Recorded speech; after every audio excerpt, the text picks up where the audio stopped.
Hey guys, today I'm talking to Dr. Courtney Barrows McKeown, and you'll hear our convo in a second. This is a highly personal and potentially upsetting story for some to hear, as she walks us through her substance use and unique journey during training, both residency and fellowship.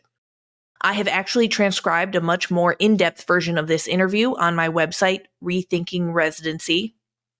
But what you'll hear today is really many of the positives, because even with her substance use history, she came out on the other side as a successfully practicing general surgeon. And that's an important message for others to hear.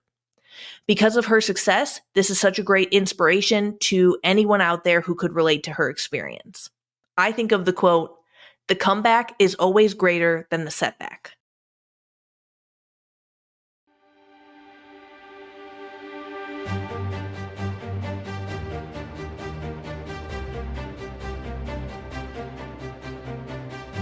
Welcome to this week's episode of Promising Young Surgeon.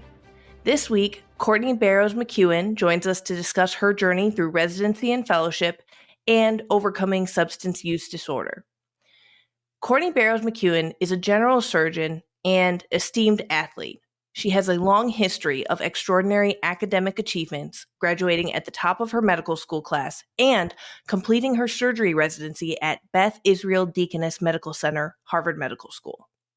She is a proud wife to Ian and dog mom to Buddy, as well as auntie to 8 nieces and nephews and big sister.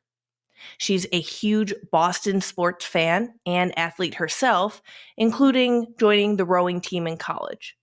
In her spare time, she enjoys golf, kayaking, and DIY projects at home. Thank you so much for joining me today, Courtney. Thank you for having me. Your story is very rich with, the struggles that many residents and fellows encounter, as well as your own journey into sobriety and things on that side as well. What I love is how effective and positive you've been, as well as like the healing journey that you've taken and the power of sharing this healing journey with other people. And so you know how much I look up to you for what you've done, including the Rethinking Residency interview on her full journey and things like that. Well, thank you. And I mean, the respect and admiration goes both ways, of course. I'm, really grateful. And it's just obviously funny how the universe works in terms of how we even met in the first place, and things have really just taken off from there. So I'm happy to be here and share. Hopefully somebody finds it helpful, if nothing else, just to know that they're not alone and that you can get through this. So. Absolutely. And yes, I mean, of course, we're not diving into this part deep today, but it was very serendipitous that we met. Surgery is a small world, and we met at a dinner party. And so that was pretty fun. Yeah. And I think it's it's funny. I mean, because I think it's it's a helpful point of sometimes people will think that, maybe I'm sounding like Pollyanna-ish or something when things oh, good things happen if you start doing the right things. And we actually met at my job interview, right? Which I will be starting with Columbia Surgical Partners, hopefully in the next couple of months, fingers crossed, about licensing and credentialing and all that. The way I even found that job was through coaching, networking. And then, Dr. Vertrees invited you to the dinner. That night I was there. And we just hit it off, it's like that Step Brothers quote, I think. It's did we just become best friends? Oh my gosh. Yeah. We did. Not all of that is safe for, podcast. No, definitely not. Maybe for another day. Dr. Vertrees and I, just to make sure that everyone's on the same page with background. So I actually work at a community hospital where Dr. Vertrees also operates. She's a general surgeon, and she owns and operates her own practice in Columbia, Tennessee. And she has brought on Courtney as her newest general surgery partner, to join that practice. And so agreed, what a serendipitous meeting. And we've definitely connected a lot in terms of journeys over the past several years. And so to dive in, can you share what residency was like? How did you feel going into work every day? Yeah. So, and I've obviously heard some horror stories, especially from you, but also other people. And so I don't want to discount or discredit any of those things. It's why it's so important that we share the good and bad experiences because, quite frankly, I had a if we're talking overall, very positive, good environment. Just as a disclaimer, like any of the things I talk about today, or, these are purely like my experiences. I'm not a expert in addiction. I'm not an expert in, mental health. I've obviously become very educated in both of those things. And also just my experience in residency, that was my experience. Everybody, I think, has their own take on it. But I think overall, like the general vibe, though, was everybody was generally like, this is not a malignant program. That's for sure. Yes. And I obviously had a lot of experiences that, make me look back on my residency very, very fondly. Yes. And I totally agree. Like, I want to share the good and the bad. And what I've always loved is that you have described yourself as a person who loves to operate. Like, you were born to operate.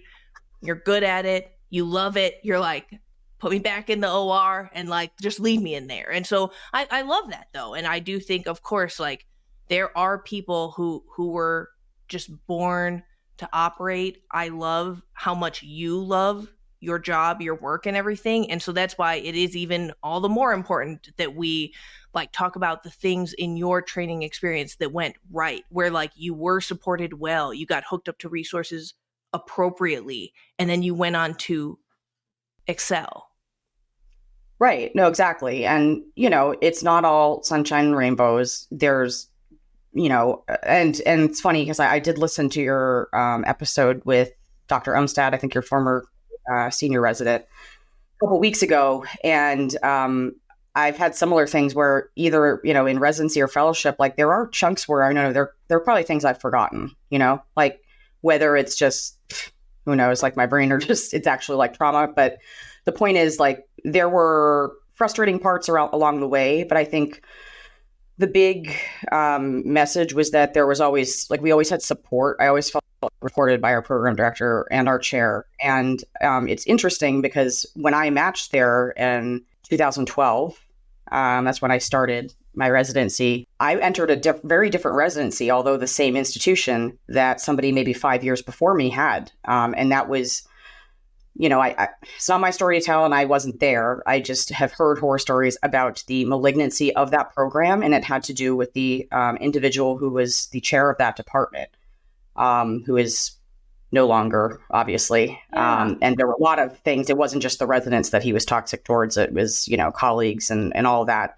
And so when I remember when I interviewed there, I was thinking like this, this chair, his name is Dr. Elliot Chaikoff. He's a vascular surgeon.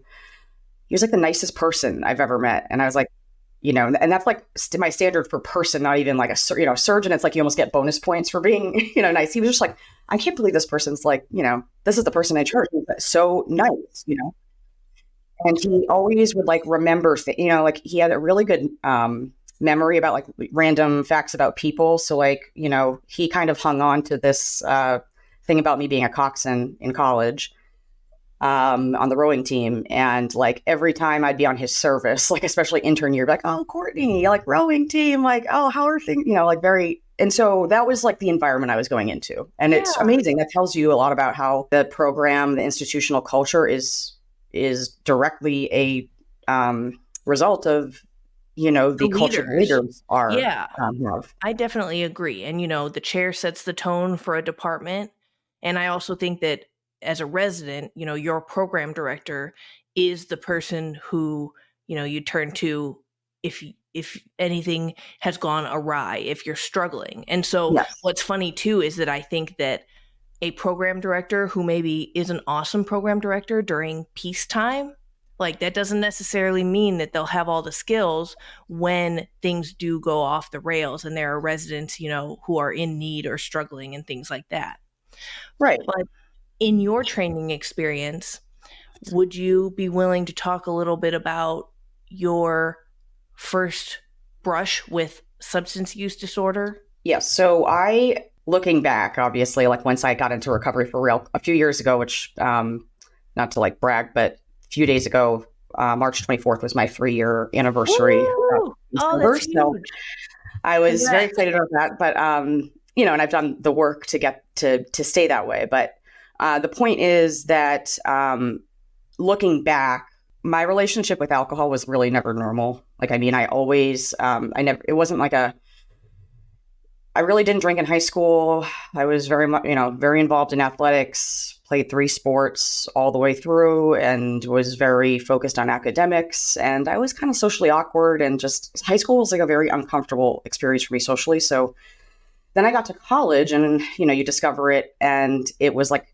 somebody described it as the social lubricant. And all of a sudden I didn't, that I was clearly, like, as a child, just such an anxious kid. I just, there was no label put on it, because I was very sensitive. I internalized a lot of stuff.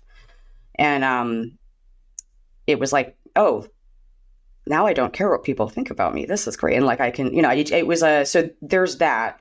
But it was, and there were times where I blacked out more than probably most people did. And definitely when I did drink, it was like my off switch was never really calibrated correctly, is probably the best way to put it. But it never really became apparent until, at least to people in the workplace, which is actually an important point to bring up. But in the workplace until my research years in residency. So to back up, most general surgery residency programs are 5 years. Many of the academic centers, such as mine, have a 7-year program with built-in research time. So I did 3 clinical years and had, I guess no problems would probably be an like I did very well, and I worked hard, but I, earned a lot of respect from people. And so that honestly does play in a little bit too to how I think my perspective is on like support, because, you're performing well and like you have this reputation, and then when you start declining, there's a little bit more of an obvious shift. I went into research, and I was working with a mentor at the time who doesn't work at that hospital anymore for different reasons. But he had me involved in a lot of different projects that were just like totally unrelated to each other. I got overwhelmed pretty quickly. You're basically the first year, it's a little bit more lax. You're doing like moonlighting schedules and kind of some of the social events, so kind of fun.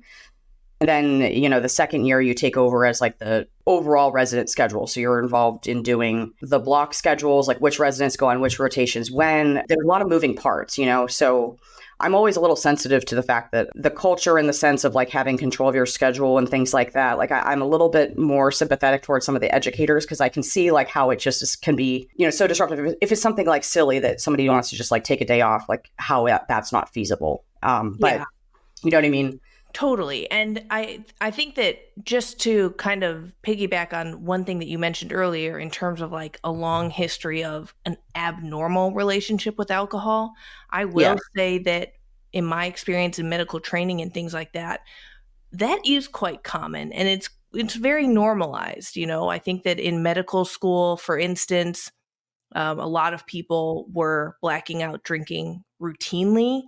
And a lot of those people also excelled academically, still graduated at the top of the class. And of course, drinking was limited to evenings and parties and things like that. But culturally, it is definitely normalized. Like, I don't think that anyone would blink an eye, at that. Even in residency, same thing. Certainly, at least where I trained, like drinking to excess after hours, evenings, holidays, things like that. It was very normalized. And I just want to share because I think that this really validates like even your experience with it. I will say that one day we were talking about drinking in the operating room while we were, in the middle of a case. And I said something to the effect of, this thing happened at work. It was upsetting. It was traumatic. It was some whatever version of extreme bullying. I was upset. I went home. I drank until I fell asleep. And the attending was like, yeah, you are supposed to bottle that up and do it once a quarter. He was like, you get once per quarter to like, go home, drink a whole handle of vodka, blow off some steam. That's like the normal, appropriate way to handle your feelings. I was like, well, what if someone's doing it more often than that? He was like, no, you get once per quarter. But again, culturally, this really shows like how normal of a conversation those types of things are. Yeah. And I think, to your point, I would tell people often, like, I think I partied just actually maybe harder in med school than I did in college. I mean, it wasn't as frequent, but oh God. And at the time, so Ian and I have been, together since, we've actually been together almost 20 years, which is scary to think about. But, we were off and on a little bit in med school. And when we first broke up, it was actually, I claimed it was like controlling, I was so obsessed with like just going and doing the partying and the extracurriculars and like doing things like coming home and, not proud of this, but I mean, definitely wasn't always completely, sober, driving home, blacked out numerous times in med school. When something becomes a problem, the first place it's going to be noticed at home, and problems at home are going to occur much earlier. And the duration can, vary like before they're ever apparent because of how protective we are over our careers and how much we value them. Sadly, sometimes, like at least in my case, I don't feel this anymore. But at the time, like I almost sort of valued it more than my marriage. That's important to bring up because we tend to present later and sicker for that reason. Any of the things I talk about too, nobody made me drink. Nobody, like, regardless of the treatment I received or perceived, was going on, I have to be responsible for like myself. So that being said, I was feeling very much overwhelmed. And I clearly, like, I've been diagnosed now with anxiety disorder generalized on a very low level of, medication for that. And it's really not an issue. But when you drink or use other substances, that gets, that can severely exacerbate those symptoms. And so my initial issues started actually with Adderall, which is a ADHD medication, also, a stimulant. And I started taking it because I was feeling like there wasn't enough time in the day. I never wanted to say no to any projects. I was working in a bench research lab. I was doing outcomes research because I wanted to sort of have some little guarantee I'd get some publications if the things, the research in the lab didn't work out. I was also moonlighting to make extra money because you go and when you're on research, you get a pay cut because you're basically like getting grant funding. You're not considered like, part of the PGY hierarchy of salaries, Yeah. And you've mentioned like how many different projects you had been assigned, how many different things that you had your hands into. Because yes, you had the outcome studies. They weren't related to like the bench studies that you had to get up and running. And yes, admin duties and moonlighting and everything. And I guess that one thing that you've mentioned in the past to me is just about how difficult it is to say no, which I think a lot of physicians could relate to at various points in their training. I mean, even as a medical student, if a resident's like, hey, I'll invite you to come onto this study to crunch data for me, very hard pressed to say no. Same thing as a research resident. Like, do you even feel like you could have said no, thank you, if in response to your mentor being like, I have just another project for you, I have another fifth task? I think I could have. You always have a choice. Like, I wasn't going to get fired from my residency if I said no to projects, but I got kind of lured by the promises of publishing in like Nature. And, you'll see historically, I tend to, unfortunately sometimes self-sabotage in the sense of like, I always go for things maybe because they sound amazing or like are prestigious sounding, but not because they're necessarily in accordance with my values. And I've since trying to change that narrative, obviously, but like that was where I was at that time and in my fellowship time. Yes. And I love that too, because the more that we like come to know ourselves and learn when things are not in alignment, then yeah, this is kind of the start of healing. And so, you are a powerhouse. Like, you have 25 publications and book chapters in total. So, you're a powerhouse. I feel you've certainly, like, I'm convinced 25 publications and book chapters, Harvard Medical School training. I'm like, all right, you got me. Like, you far exceeded really the threshold where people would be impressed. But I think that that's where now you can play around. You have more room to play around with. Okay, well, what do I actually want? What's in alignment with what I see for myself or want for myself and things like that. Yeah. And to your point, actually, a lot of those publications, I mean, some of them were, I skimped on this part, but before medical school, I spent 2 years working in a research lab at Children's Hospital Boston, mainly to try and, like, I wasn't, I was a good student at BC, but I wasn't, I liked to party, and I wasn't going to be like, I wasn't a shoe-in to get into med school. So I did it for kind of maybe boost up my resume a little bit, but also to kind of figure out, like, I don't know, maybe I want to do a PhD. Maybe I don't want to be a doctor. I don't know. And then I was in the lab and I was like, nah. Yeah. I thought this PhD grinding for like 6 years, and then she had to completely switch theses. And I was like, this is not really for me. And I realized I liked people a little bit more than probably allows for in a lab, you know?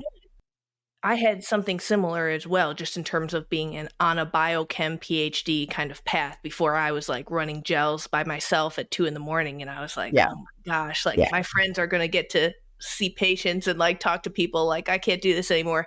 But, you know. Oh, but actually, so the point I was trying to make, so I started taking this medication, which is supposed to help you focus. And, you know, to be honest, when I first took it, it seemed to work. Hopefully know now this is like a biological like process. It's not, you know, a moral failing or something. My brain is wired differently than yours in terms of like how I react to mind altering substances. In my case, I have a very strong family history that has in my, you know, both sides of my family, just not in my immediate. So it wasn't like front and center my whole life, and it was almost not talked about really. But that's important because I think I was obviously at risk of having this happen if I started taking something that was potentially addictive. You know, that's why I never had a normal relationship with alcohol. That's why when I started taking Adderall, I went from taking a normal dose that people would take to like supra physiologic. What are you doing? You're a doctor. You should be getting an MI right now doses, right? And I didn't get an MI, but I did have a psychotic episode, which is also a known symptom or adverse event of this medication, really, for like an overdose of it. And that happened about a year or so after I started taking it. You know, the way our brains work with, especially people with addiction, is you take something, you have this effect, like you get this, I mean, you literally get a dopamine rush. That's the mechanism of action of that medication. It's a dopamine reuptake inhibitor. And so my whole dopamine regulation process was totally haywire. Normal people, being people who don't have addiction, may just stay on like that dose, or especially if you have ADHD, like those medications are helpful, you know. I had to keep taking more and more to get the same effect because I was also felt that euphoria, and tasks that seemed very hard to get motivated to do, or I just really didn't want to, all of a sudden became a lot more interesting when you're like on this medication. It obviously, it's a stimulant, so it also keeps you awake for longer periods of time. So, you know, in my mind, I was like getting more out of my day, but in the reality, it snowballed very quickly for me. Like, I may not have had the psychotic episode for a year or so afterwards, but there were signs like fairly quickly that it was getting out of control. Those being when I started taking more and more doses, you know, I was being late to meetings.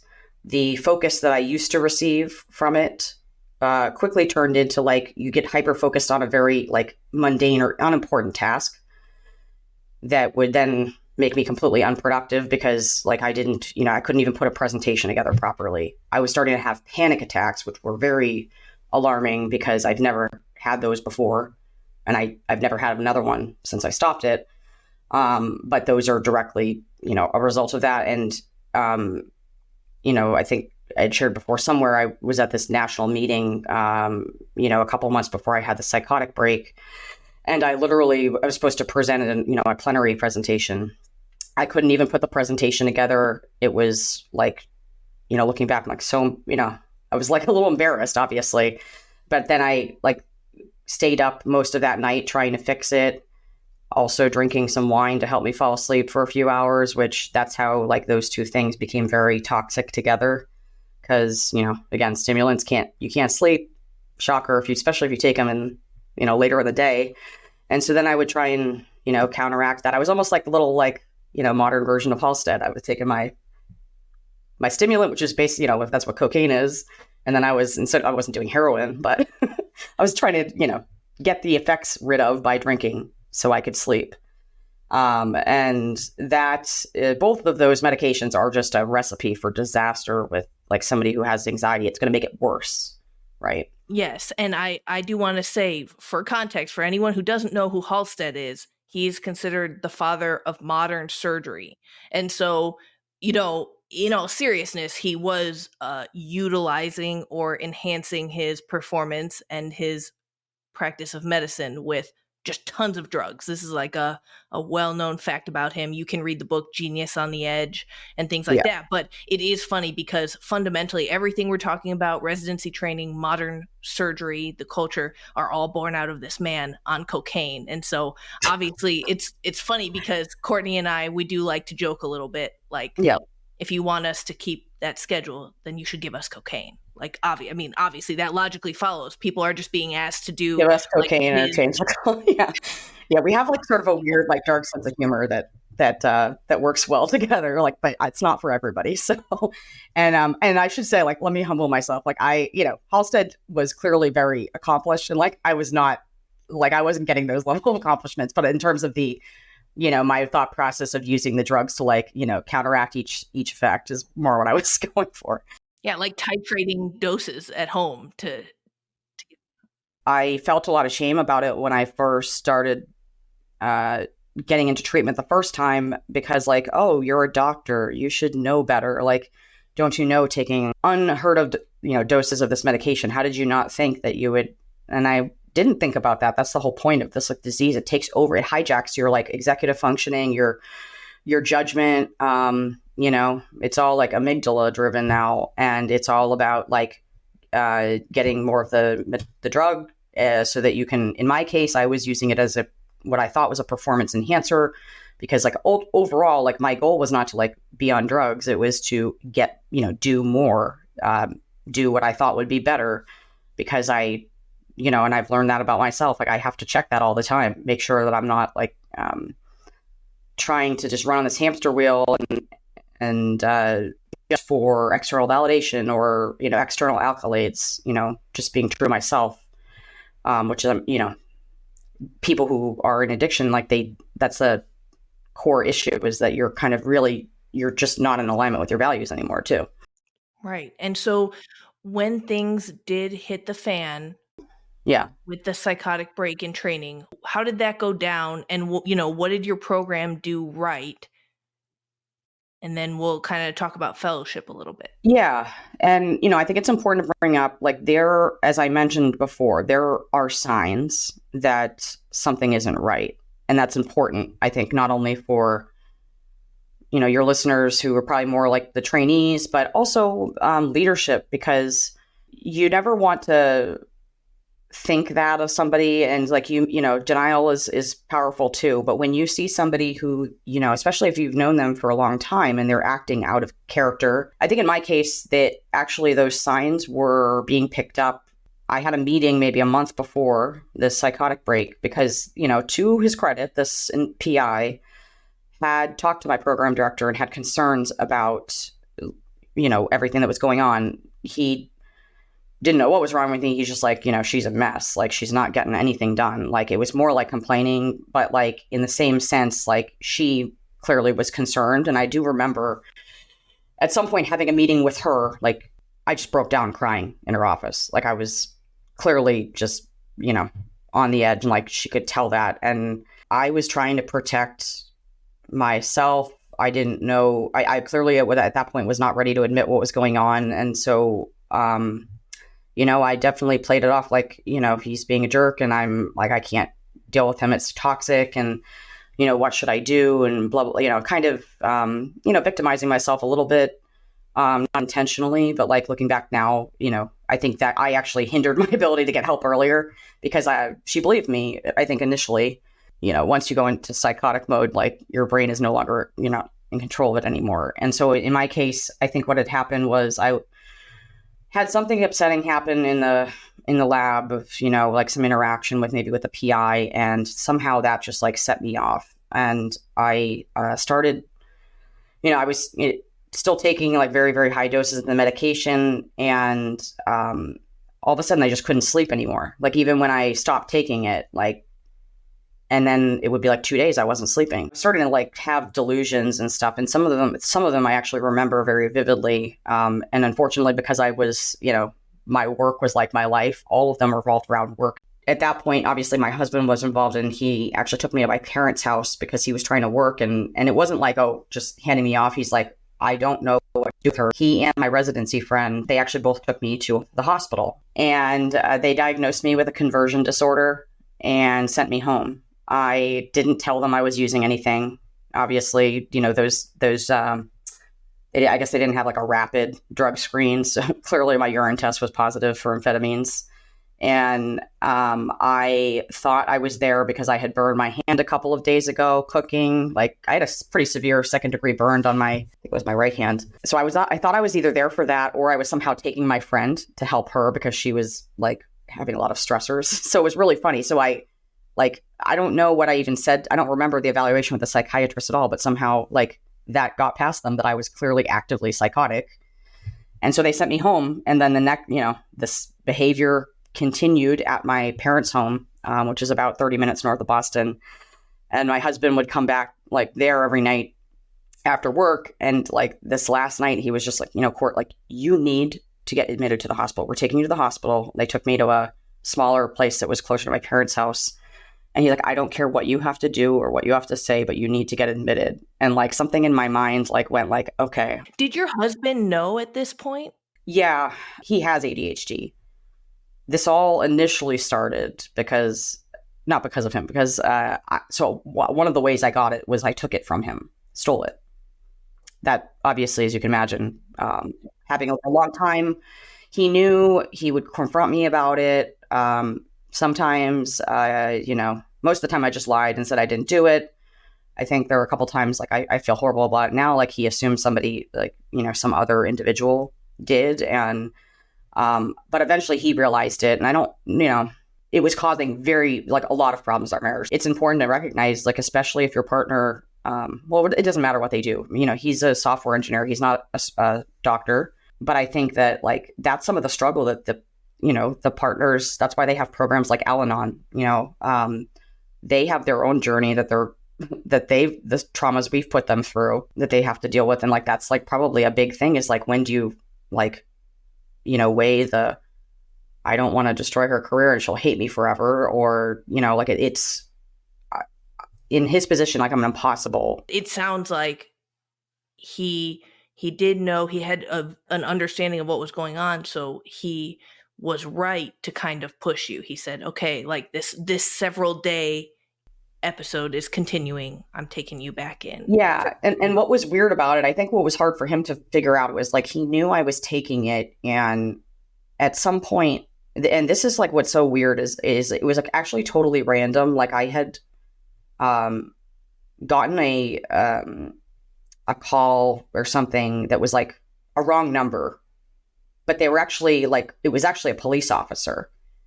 Like they were looking for somebody and I was like, oh, that's not like what do you, that's not me. And they're like, oh, I'm so sorry. Like it must've been somebody had given them the wrong number and maybe part of, happened to just be random mine.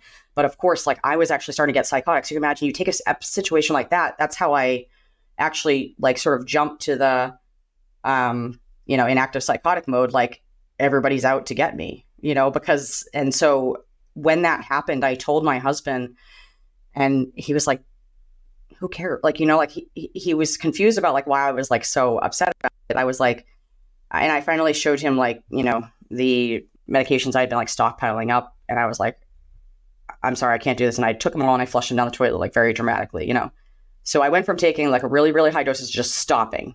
Boom. So he didn't know like why, he knew I was clearly like deteriorating mentally. He was confused about the fact that I had stopped taking it, but I think it was probably just the abrupt, right. And so he did know that. That's why he wanted me to get to the hospital the first time and, couldn't, for some reason they wouldn't, I don't know. I mean, they're trying to like protect privacy, but like they interviewed me alone, that I think is something that's, kind of a miss a little bit in the. Yeah, but I agree with you. Like, I'm shocked you passed the test. Although I'm not that shocked because like doctors can hide also. I mean, in another more real sense, I'm not shocked because like physicians are quite good at compartmentalizing. They're good on autopilot. Those are all skills we have. And I am not a psychiatrist, so I don't know what screening tools they have in terms of assessing, like, okay, what's conversion versus, psychosis? Like, where's the line? And But yeah, so it's actually fairly impressive to think like even when I didn't have control of my brain, I somehow managed to like go under the radar for one hospital visit at least.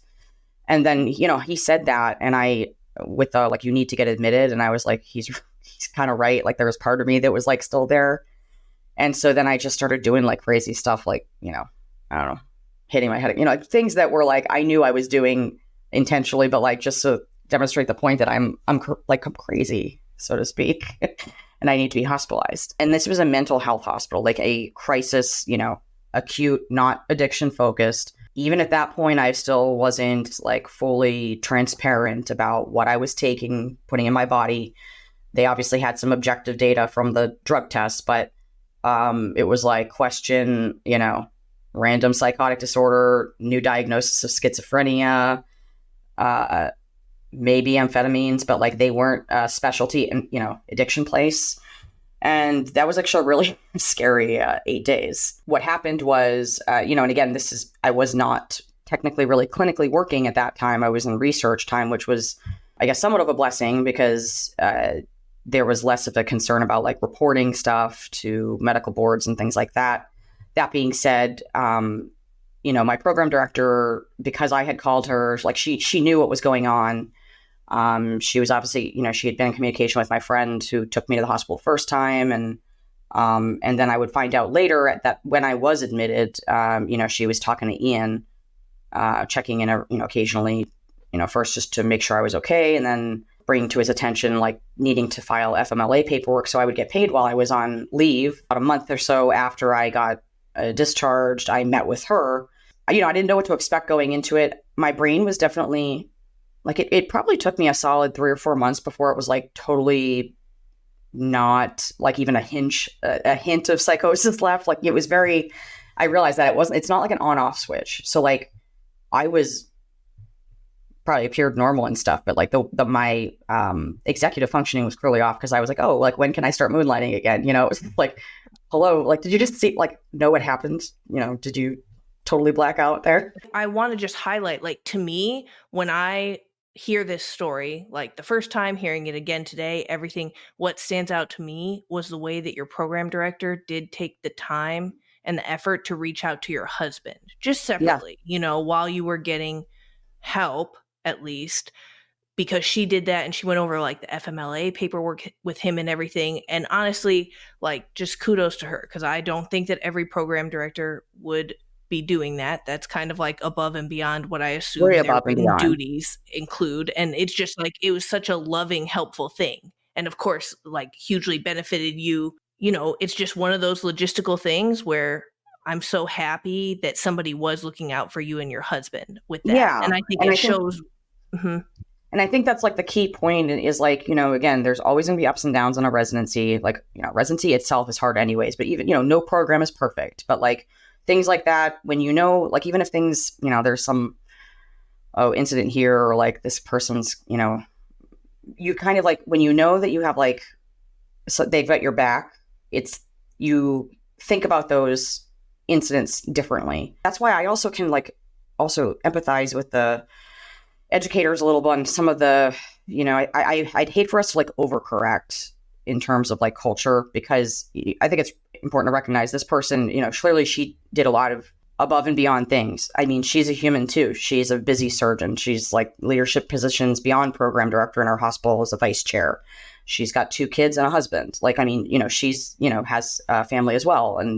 And yet, and this is a busy residency program, like 9, again, it's a big program. And so I knew how off the hook her phone was all the time, having worked with her in the scheduling. And like, I'm still just amazed that you take that amount of time for somebody in such a seemingly like this shouldn't be my job description task, but like, yeah, that says a lot. Honestly, anybody in a leadership position should, if they're dealing with physicians or have physicians that work under them, they should know about what physician health programs are, because they are, in my opinion, an underutilized resource, and they can help, like you can't possibly, especially as a surgeon, like know everything in terms of like mental health stuff as far as like evaluating and figuring out who is who's okay and who should get treatment, like, and you bring it to this third party who actually takes some of the conflict out of it too, right? Because like now I can actually hate them. Like I don't have to,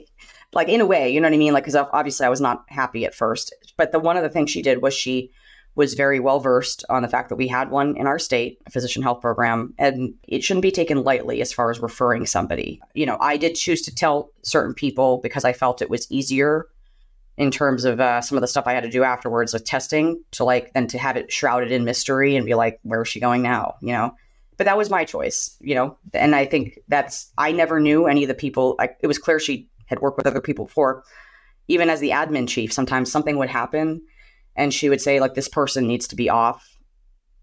And I would, naturally, like, my first response is why? And she's like, don't worry. Like, that's, she said it in a nice way, but it's like, it's none of your business, it shouldn't be. Yeah. I think that is something that like should be more ubiquitous throughout residency programs. Like, I think that's probably the luck of the draw, but what a great culture to just say, hey, at any point, the program director can reach out to the admin resident and make like these schedule changes. And it's just like no questions asked and people aren't in your business. Cause I will say, like, being in an 11-person total residency program, that's very, very small in the grand scheme of things. And we didn't have any systems like that in place in terms of protection. So you could go to either the senior resident or the program director potentially and ask, but the senior residents, there were no protections for the resident requesting X or Y or Z. There was a total lack of discretion and then also respect for people who needed time. Right. And it wasn't like every situation, like I knew most of the time why someone would be like sensitive stuff like that, or maybe somebody, sadly, we've had people in our program who've had miscarriages or like, things that if they don't want to, they shouldn't have to have that known to everybody. Like, so I don't need to know those things. But yeah, so she, made it clear, like, well, I do need you to be evaluated by the Physician Health Services, which is the PHP in Massachusetts, to make sure you're okay. She didn't know what was going on. And she's like, if you're working with them, I don't need to know anything. You can tell me as little or as much as you want. And at that time, I wasn't really ready to tell her anything. She also had made it clear, like, I didn't have to work with that PI anymore. I'm sure it was a mutual feeling. Before I had even met with her, she had already talked to our chair and ensured that actually the department would just cover my research salary for the year. Because when you're on research, your salary is typically given to you by your PI through their funding. And obviously when you're not working with them. So that was something that she did also above and beyond, and my chair did. And then I worked with her and one of the newer endocrine surgeons who came in, which is actually a funny story because I actually published with him. And one of our co-authors was a surgeon by the name of Carrie Lubitz at the time. Totally. And Carrie Cunningham's talk, like, she's a major national figure and speaker as a physician who has had their own experience with a journey through rehab and experience with the PHP program and, certainly wild professional success balanced with this healing journey that she describes publicly. That's why I'm doing it, because, I understand why some people don't want to. I obviously have had stuff happen where my dirty laundry, I guess, is like out there. Like if you Googled me, you could find out, because I eventually did become known to the medical board. So from my perspective, I almost feel like a responsibility, like why not talk about it then? Because, there is this side of the story out there and it doesn't, I'm almost like taking control of the narrative a little. Like, I don't feel like it's as much of a courage thing for me. It's like, well, it's there anyways. Now I'm just like actually giving my side of the story. And my point is, like, it's, some people will relate to, like, you never know what part of your story someone's going to latch onto or not, or like ignore it because they're like, oh, this person's like not, it's not attainable. They're in a different career stage than me or a different stage in their journey than me. And like, this doesn't apply to me. So like the more stories that are out there, more variety, like, that's what Totally. you're really trying to do is like just give some hope to that person who, was me a few years ago. Well, I really appreciate that. And what I do want to kind of summarize with and also bring people up to speed to modern day is that, yes, we talked about a lot of heavy things and back um, training history, residency training, things like that. But Courtney, like she talked about, number one, in the wake of receiving treatment, she had her most productive, academic year. She hit the ground running, like, again, massive numbers of publications and book chapters and things like that. But not only that, but she is starting her new practice in Middle Tennessee this spring, which is awesome. Like, we're so excited to have her here, and we're going to get to operate at the same hospital and things like that. But it really, like, I think that you guys can hear it. Like, I've heard it from the second that I met you. You just come from this place that immediately is so wise and so healed. I mean, it even strikes me. You told me when we met, you were like, I honestly think I'm a better person now. Like, there's no question. I mean, that's like the biggest gift you get from, being in sobriety. And frankly, I think a lot of people should view recovery as a strength. I mean, regardless of however I may have gotten there, being somewhat self-inflicted, like we went through an ordeal and got through it. And we went through, and I went through a serious period of self-reflection and discovery, took accountability for the things that I played a part in, and without being victimized about it, took ownership of it. And so when you're looking for someone to work for you, like, I mean, I would want someone who's clearly like has that perspective. Now, you'll sometimes hear people who have gone through similar experiences and they're blaming other people, and that would be a red flag to me. But like the sheer fact of someone actually being in recovery, regardless of what happened, to a degree, I mean, every state is different. So like, I happen to get disciplined for something that wouldn't be disciplined in other states. And I don't say that to minimize it all for me, because I don't think I would be here today, maybe even just literally like, on this earth, had that not happened. I think it's more important to just take not a one-size-fits-all approach and like look at each case individually, not have blanket policies that say we will never hire somebody who has X, Y, or Z, or we'll never, board certify someone who's had this issue. That's the importance of sharing stories too. Like, there's nuance to that. Like, people obviously put their own like experiences into it, and I think are a little bit biased. But I mean, I went through some stuff. I took ownership for it.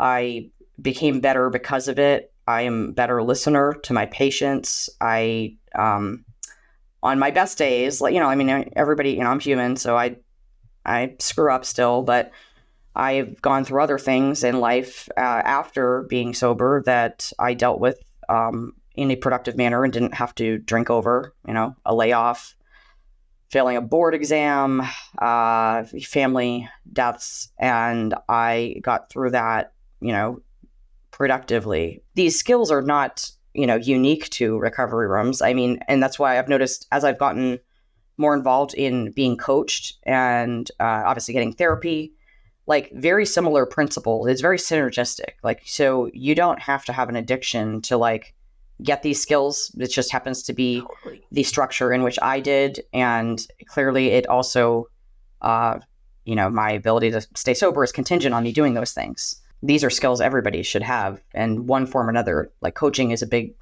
thing, I think, that's also underutilized resource, especially early in training, which is probably when we could use it the most. Alrighty. And so then what was the transition like in the aftermath and going back to training? Right. So, I had about 9 months after I initially got evaluated by the Physician Health Services. They actually did have me do an outpatient program for a month, rather than, they gave me a few options, but like some, I think some doctors, like especially is a big complaint of the PHPs, is that you automatically have to go to this out-of-state place and pay, a boatload of money, because most of them are not covered by insurance. And that does happen a lot, honestly. In my case, I was really lucky. I think because enough time had passed, they let me do an outpatient program, which in retrospect, I probably didn't get like a complete addiction treatment. But I, was abstinent at that time. I signed a monitoring contract with them for 3 years, which requires a lot of different things, including drug tests randomly, helpful things like seeing a psychiatrist and therapist regularly, going to meetings and etc. But my whole goal at that time was like, okay, I just need to get back into residency. Like that was sort of like my goal. I never, I really, that's poor just because I never really thought about this as like part of my identity yet. And that I actually had a level of, I did not have a level of acceptance about really, having this disease of addiction. It was more like I made a mistake and let's move on and let me get whatever I got to do to get back to work, I'll do. And so I did that. I had, my last 2 years of residency were great. I matched into a really competitive fellowship program, got a lot of, some awards, and, you leave residency as feeling kind of like a rock star a little bit. And I do remember one conversation I had with a vascular fellow at our hospital, and she said something very quick to me. It was just like, when you go to fellowship, it can be really jarring because all of a sudden you feel like you're on cloud 9, and then you go somewhere and nobody knows you and you're actually at the bottom of the totem pole again. And she was somebody I actually really liked a lot and was like an amazing fellow. And for some reason that stuck with me though, because like I didn't, I sort of like put my blinders onto that, and actually she's right. I mean, so I went to the fellowship. Things were going, I was sort of I was like a relapse waiting to happen though. So like I was doing some things just to check boxes, and because I had to do them, I wasn't like, certainly never got a sponsor in any of those things.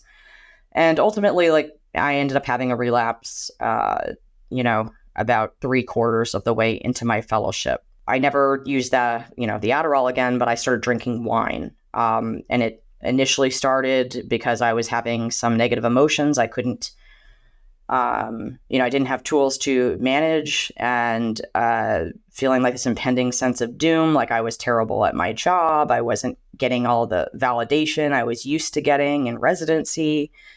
And it just became like, it was too much for me to like really deal with. And I wasn't really, if I was in recovery, I could have handled all of that, honestly, especially for a year.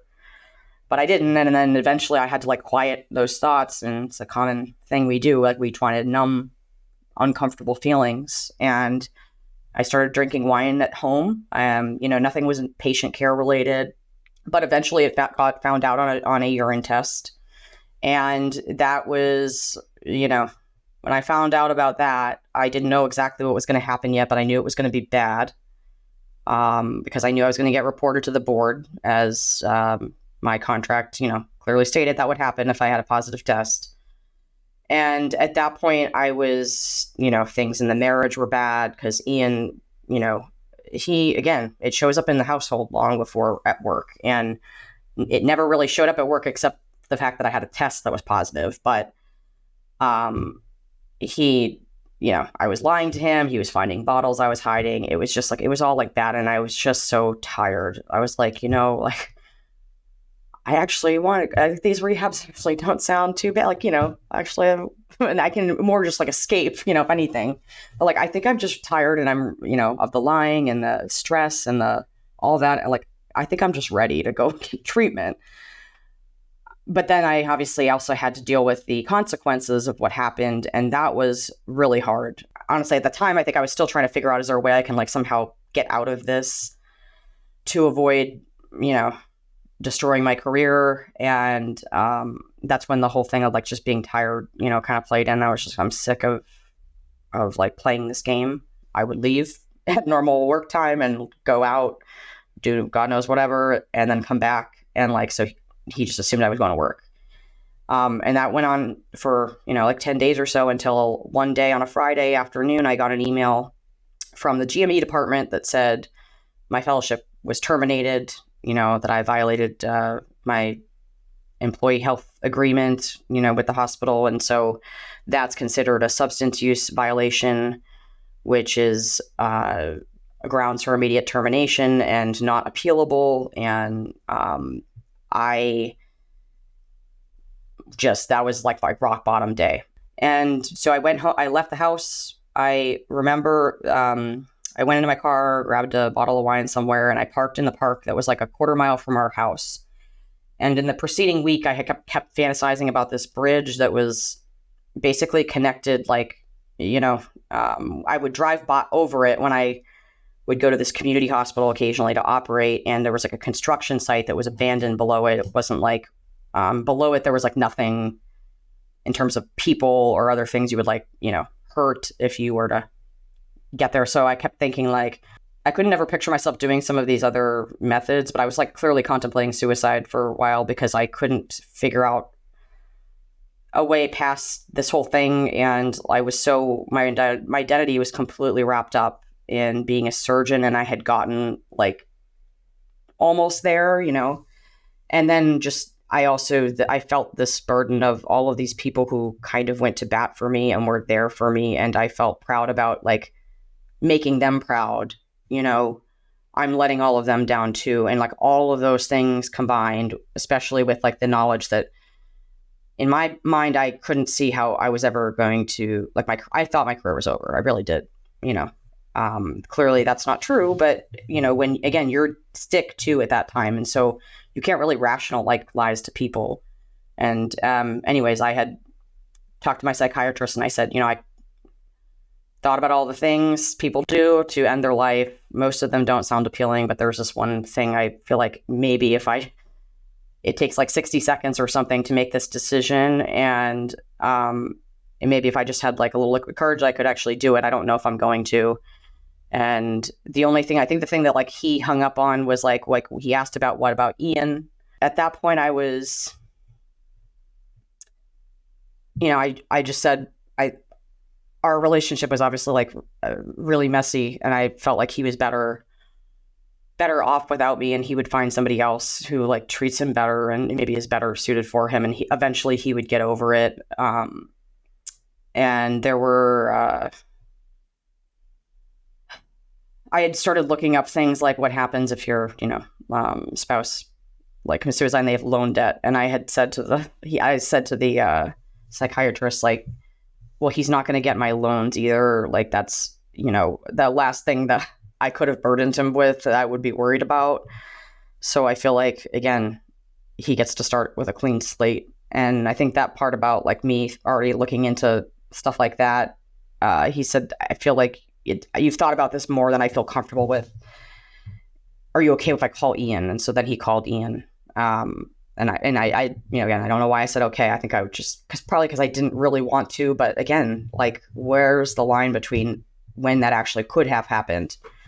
And then Ian came and got me, and I talked about this a little on the other podcast, but it was like I was just totally distraught and was like, life, I know it. I made you move all the way out here. I'm not even a fellow here anymore. My career's over. Like I've ruined both of our lives. Every time I said one of those things, he would like grab me by the face and just say, look into my eyes and say, I love you. I'm like, I would say another thing. I love you. I'm like, he was trying to say, I don't care. Like he does. We had a lot of work to do, but he just put that aside for the moment. And he took me home, and I was able to get into treatment shortly after that. It all breaks my heart.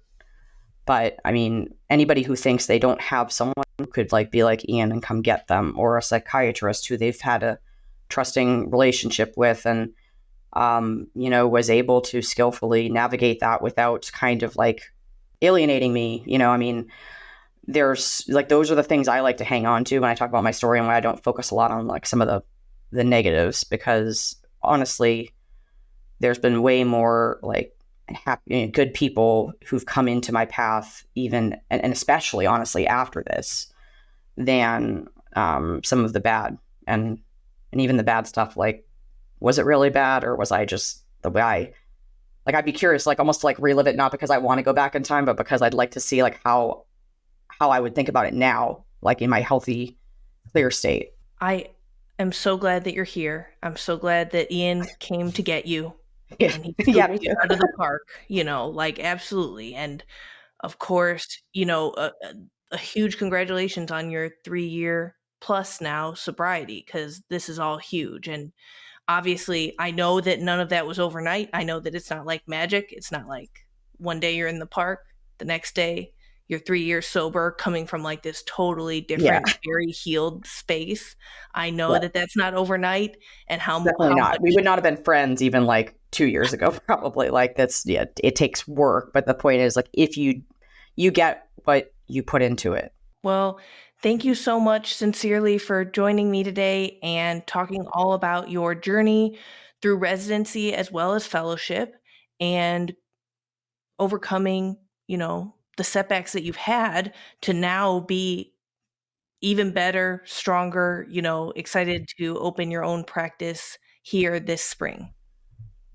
Thank you for having me on. It's been a pleasure. Next week, I will be doing another episode on strategy and playing the game of residency with Colin. Follow me on Instagram at francismay.md and at rethinkingresidency. Visit my website, rethinkingresidency.com, to learn more about resident physician stories and ways that residents can most effectively navigate the game of residency. I can't wait to connect with you on the next episode of Promising Young Surgeon.